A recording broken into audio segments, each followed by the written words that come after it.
और वक्फ बोर्ड को रिस्ट्रिक्ट किया जाएगा वक्फ प्रॉपर्टीज़ के दौरान। कैसे देखते हैं सर इस बिल को जो अगले हफ्ते पार्लियामेंट में लाना है?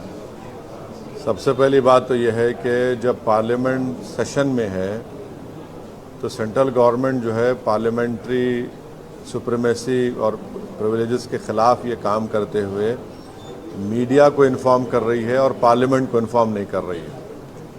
पार्लियामेंट जब चल रहा है तो सरकार का काम है कि इमीडिएटली आप पार्लियामेंट को इन्फॉर्म करते, बजाय इसके कि आपने मीडिया को लीक किया। अब जो मीडिया ने रिपोर्ट किया उसकी बुनियाद पर मैं ये कह सकता हूँ कि ये जो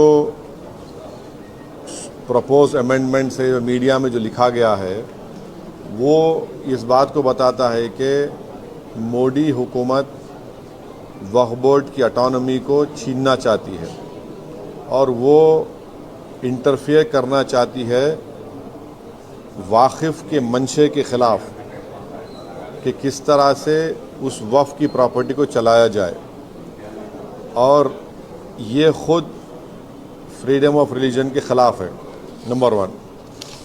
दूसरी बात यह है कि बीजेपी शुरू से वक्फ बोर्ड्स और वक्फ की प्रॉपर्टीज़ के ख़िलाफ़ रही है और इनका एक हिंदुत्व का एजेंडा है, आरएसएस का एजेंडा है कि वो शुरू से वक्फ प्रॉपर्टीज़ को और वक्फ बोर्ड को ख़त्म करने की कोशिशें करती रही हैं। तीसरी बात यह है कि अब जो मीडिया के रिपोर्ट्स के ऊपर मैं अपना ये रिएक्शन दे रहा हूँ कि एक बार किसी प्रॉपर्टी को वक्फ डिक्लेयर कर दिया गया तो हमेशा वक्फ रहता है। तो वक्फ एक्ट जो है 54 का है और 96 का है, जो 96 के एक्ट तो 2013 में अमेंड किया गया। वो सर्वे कमिश्नर को पावर्स देता है और सर्वे कमिश्नर को अपॉइंट कौन करती है? State government. तो सर्वे कमिश्नर वक्फ प्रॉपर्टीज आइडेंटिफाई करता, उसके बाद लिस्ट ऑफ वक्फ प्रिपेयर होती है सर्वे कमिश्नर की तरफ से, और वो सर्वे कमिश्नर जो स्टेट गवर्नमेंट का अपॉइंटी है उसको स्टेट गवर्नमेंट को भिजाता और स्टेट गवर्नमेंट गज़ीट नोटिफिकेशन इशू करती है।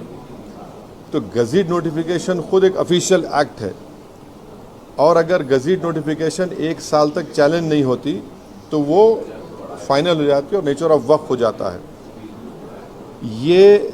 इसको ये लोग चेंज करना चाहते हैं, यानी जो पहले से वक्फ हो चुकी हैं प्रॉपर्टीज़ अब दोबारा उनको इस्टेब्लिश करना पड़ेगा कि ये वक्फ है। ये इम्पॉसिबिलिटी है।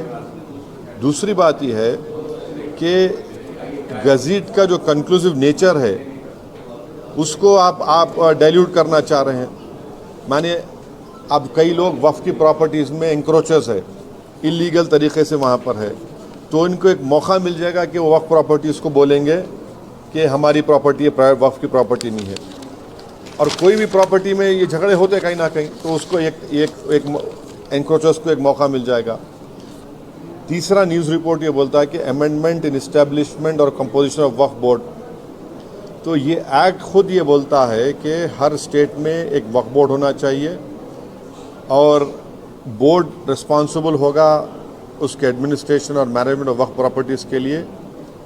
अब अगर आप अमेंडमेंट करेंगे establishment and composition of Waqf board में तो एक एडमिनिस्ट्रेटिव क्योस होगा, loss of autonomy Waqf board का होगा, और ये गवर्नमेंट का जो कंट्रोल है वक्फ बोर्ड के ऊपर